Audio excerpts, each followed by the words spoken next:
Good morning everyone, welcome back to the channel. We just want to clear something up in the comments. Would you rather no arms or no nose? So people just let us know before we get into this video. But anyway, this video is all going to be about how I started car sales and what it costs to run this forecourt. So sit back, relax, grab a beer, coffee, water, juice, and we'll get into it. Where's my tea? Right, I'm fuming, ladies and gents. I haven't got a tea to sit down and talk to you, but we'll sort that out in a minute. Anyway, quick update from the last video. Seat Ateca, the orange one we got pending. All of these cars I'm talking about are pending finance. Obviously, the finance companies are paused, so they're all going to go through when they wake up. But anyway, orange Ateca's pending, A1's pending, the silver one, the black 1 Series Shadow Edition's pending. We sold the Kia Ceed yesterday, and we've got a few other viewings today. So that should take our total to over 32 or 33 for the month. We're a bit short. We normally do around 40 on average. But we sold a lot of quality this month with good margins, so I'm very happy, and especially with what everyone's been telling us in the market. It's been quite quiet, so it's good to be busy, and I hope everyone else is being busy this month, or if not, November's a cracking month before obviously the dreaded December comes. But let's get into this video. Good morning, Harley Trent. No, it's Harley, the better looking one. All right. Thank you very much, and we'll speak to you soon, okay? Cheers, that. Thank you. Bye-bye. Bye. Right, now we're getting to the video. Just took a call on the 1 Series from the customer saying he's confirmed on the finance. We had to go out of the way on this deal just to get him to the monthly payments we want. So I went to this company called Charles & Dean, who I recommend if anyone's looking for finance. They got him approved at the rate he wanted and the monthly payment he wanted, where we were struggling a bit just because of what the finance is happening at the moment. We had to outsource, but that's what keeps the wheels turning. You've got to think outside the box sometimes and just contact companies and ask the question. But yeah, let's get into this video. Have a look inside the locker. Yes, the white one? Yeah. Yep, no problem. Have you seen it online or just walking past? Oh, okay. Yeah, it's just arrived. It's a Mocha X, so it's the top spec you can get, like the heated seats, the leather. Yeah. Take a look inside. You're more welcome to start it. 2 keys with you. Just check it. Yeah, Mocha. Lovely. All right. No problem. Right, we've been distracted again. Matt's gone to deliver a car. Someone else has turned up to look at the Mocha. So we will get into this video at some point. Bear with us. Yeah. Is it about the 1 Series? Yeah. Right. Where was I? Right. 4th time lucky. How I started. Okay. Right. Sorry, we've been distracted again. Just sold the Mocha to a lovely lady who walked in. Looking for a new car, so that's a great deal. The car just arrived and sold straight away, so fantastic. Right, let's get into the video now, how I started. So, how I started was, my old man owns Charles Trent next door, which is one of the biggest vehicle recyclers in the UK. So I grew into the industry of the motor trade, not car sales as such, but obviously the motor trade of, salvage and cars and dismantling cars and taking cars apart and selling car parts. And in the school holidays when I was 15 years old, my old man would make me work, slave labour. No, not really, but it's just very tough. He didn't want me to have it easy, or like anyone else will think I had it easy. So I went to work when I was very young. Used to wrap parcels. Starting my way at the bottom of his company, wrapping parcels when I was 15, and slowly worked up my way into the company. To selling car parts, to running a side where I used to deal with the insurance company, buy and sell all the cars, and I used to be very good. That's when I really found my niche of buying and selling cars. I was very good at just buying and selling cars, from the insurance companies and sending them to auction and noticing how to get more out of a car. That was like my main talent as such. Would you call it a talent? A skill as such. And obviously, when I was younger, I wanted more and more, and my old man obviously wouldn't give that to me. We're all from a family of working class. Nothing was ever given easy to him. So, the same as me, nothing's been given easy to me. So I've always had to work for everything I have and build this business up to what I have done today. And I'll tell you how I did that. Was I used to buy and sell a couple of cars from home when I was 18. Used to buy damaged stuff, not damaged, but needed like a new engine, gearbox, and I'd buy the gearbox through Charles Trent, put the gearbox in, pay people to put the gearbox in, because that's the only cars I could find at that time. I didn't really understand Gumtree or Facebook Marketplace wasn't around then. and I found that used to work a treat. So I used to get paid some of the lads in the workshop to put an engine or gearbox in for me, and that was great because you know if there's any problems with the car when you had it on the ramp.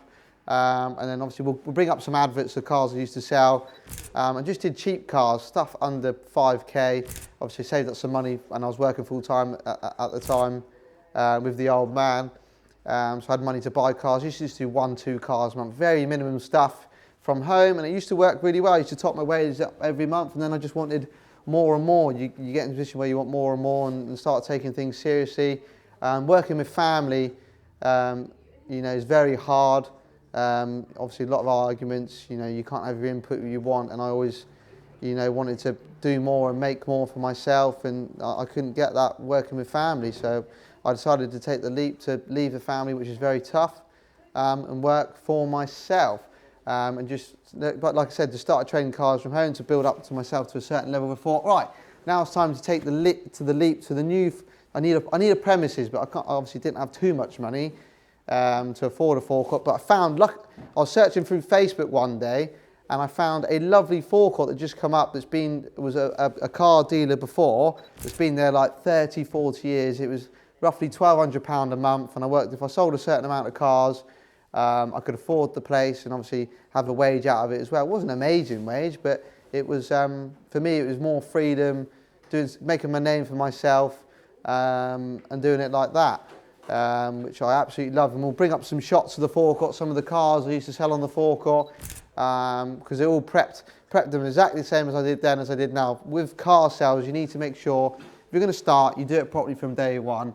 Advisory-free MOTs, check your cars out, warranty. I used to warrant cars from home, so if people got a problem, I've very rarely got any major problems. Still to this day, I've only ever refunded one car, and that was due to no fault of her own. A woman owned a car, I won't go into the story, and she just didn't look after it, and it went all mouldy inside, and there was nothing wrong with the car at all, but the finance company rejected it. That's the only car I've ever had to refund in 10 years of trading cars, and thousands of cars sold, and that, I'm very proud of that. Like my old man said, if I'm going to put my name above the door when I started, you've got to do it right from day one, and that's what I've done. So yeah, loved the forecourt. Wimbledon, was there for 2 years. How I got onto this site, we'll go into it in a bit, but I had a lot of help from my father, not through money terms or anything like that, but like advice how to run the business, how I can grow, and you put a lot of pressure on me and pushed me into things that you probably wouldn't, you wouldn't normally do unless someone pushes you. You need someone, there in any business, you need someone to look up to, and even if they're just a CEO of another company or like a mentor or such, just to push you, because how I got this place is, I was starting to outgrow my other site, and I wanted to do bigger and better, but this site cost a fortune, and we'll get into that now. And Mum was like, right, take the leap. This site's just come up. Coastal Cars were here before me, left, and I was like, I'm thinking about taking the site. And Dad was like, no, you're taking the site. And I was like, but I can't afford the rent. The rent's here is £5,450 a month, plus rates and insurances. It's a lot of money to make, and you'd be surprised how many cars you have to sell to, to break even and to make a profit on that. But my old man said, if you don't, you've got nothing to lose, do it, and if you fail, you fail. You can always come back work for me. But I wasn't taking no for an answer. As soon as I got the forecourt, it was hard. I worked by myself, have no staff. It's not only recently that I've just got 2 staff here, and obviously we've got our great garage I've worked with from day dot. Which we'll introduce the garage at some point. But for the whole year, the first year on this forecourt, I sold a lot of cars, doing 20-25 cars a month, and it was just me. No valeters, so I did the valeting. Obviously, I didn't do the garage, but I had my garage through that. Did all the sales, all the imaging, all the run around, obviously 7 days a week, late nights, absolute hard graft. If anyone saw me in that time, I looked awful. I was very tired, very ill all the time, but I battled through it because I had to make it work, and having staff I just couldn't afford staff. And obviously things went from, obviously you put the work in, you get the results, ended up, selling loads of cars and blah, and growing and expanding, to be able to buy a house as well. So I took money out of the company to do that. So that's when things started to change, where I need to look for a stocking loan, and we'll get on to that. So my dad had to come as a director onto the company, because otherwise I wouldn't have got a stocking loan. That's how my dad's helped me in ways, not money ways. People think, daddy's money. That's definitely not the case. I'll take it as a compliment if people think that, because I know what I've worked for, and people who know me know what I work for. My old man, which I'm sure we'll get on camera at some point, will tell you it's been very hard graft, and that's what he wanted me to do. He didn't want me to have it easy. If I had it easy, I could have this forecourt for free. But what would be the point of that? It's just no point in that at all. I might as well not go to work if that was the case. But yeah, we'll pull up some ads and show you some things we used to do, show you some of the ads we used to do on the forecourt here. And that's pretty much how I started, really. It's been a long road, hard work. I still work 6 days a week now, come in the odd Sunday here and there. But yeah, you just got to strive. It's been ups and downs. With every company, you have ups and downs. But it's when you get in what you put out. You just got to be, with car sales, it's all about the buying. You have to be a very good buyer from day one. You need experience in the motor trade somewhat. I'm lucky I had a bit of everything, dealing with parts of cars, selling parts of cars, dismantling cars. Having that bit of knowledge, set me up to success today, and having the drive and motivation from someone else giving me that that extra push is what you need nowadays. Let's get on to the cost of what it costs to run this forecourt.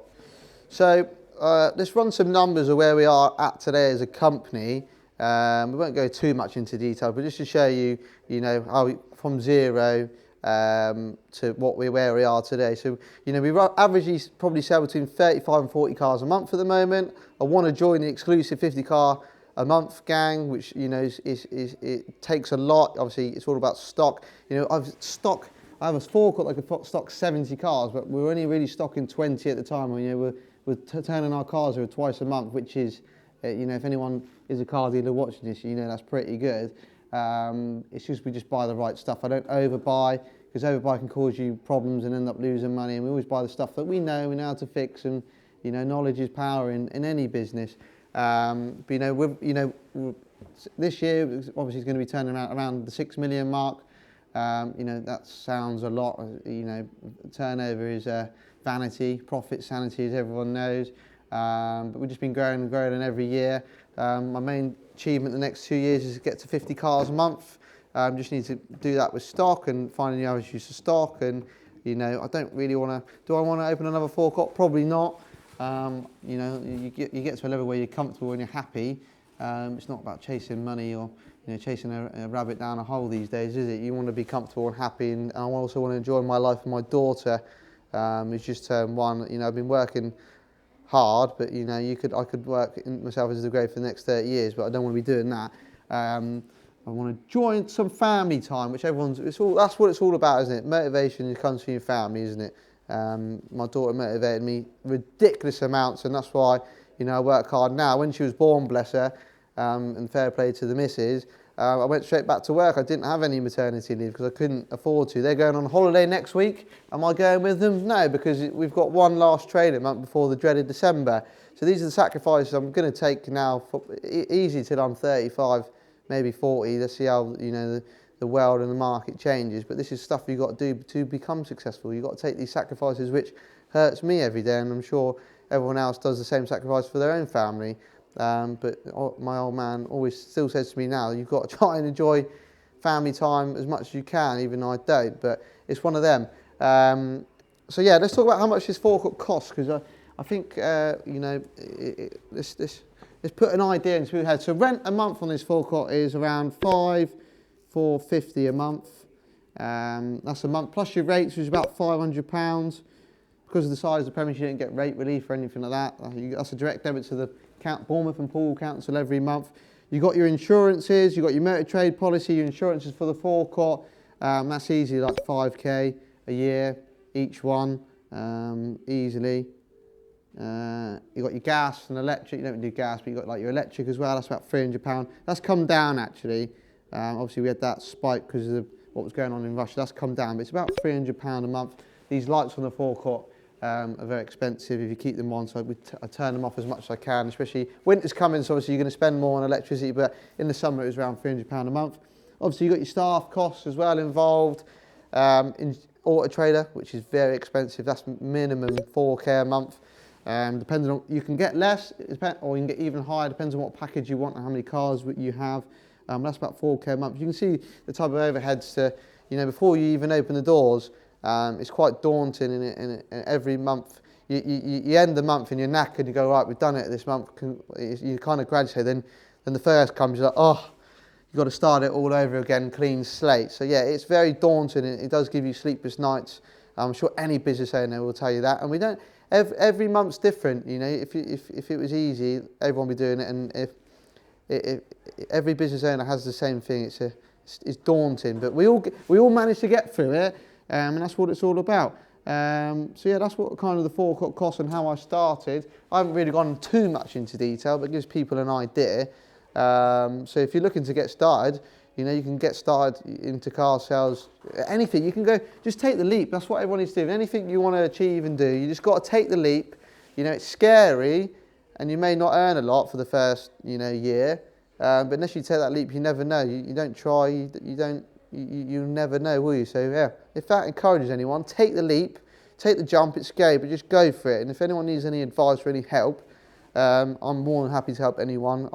Luckily I had my old man, you know, he took over his company when it was, you know, the bare ruins, you know, the bank was going to take control of it, and he made it his what today. He didn't go to school, left school early, he wasn't very well educated, where he made me very well educated. So he wanted us kids, I'm a triplet, he wanted us kids to have what he didn't have. But one thing he's very, very set on is you don't get handouts, you know. Like I said, that has never been a thing, never going to happen. And that's be exactly the same with my kids. I want to make as much money as I can for my family, but never ever would I give them handouts or anything like that. I had to buy my own house, bought that all with my own money. Massive achievement for myself. Didn't get any help. You know, that was the biggest achievement for me. It took till I was 29 to buy a house, but you know, I thought that was pretty good going, and I absolutely love it. But yeah, thanks for watching this video, everyone. Hopefully that gave everyone a good insight. And any questions, leave them in the comments. Send me an email if anyone's got any questions. And thanks for watching. We'll see you on the next one.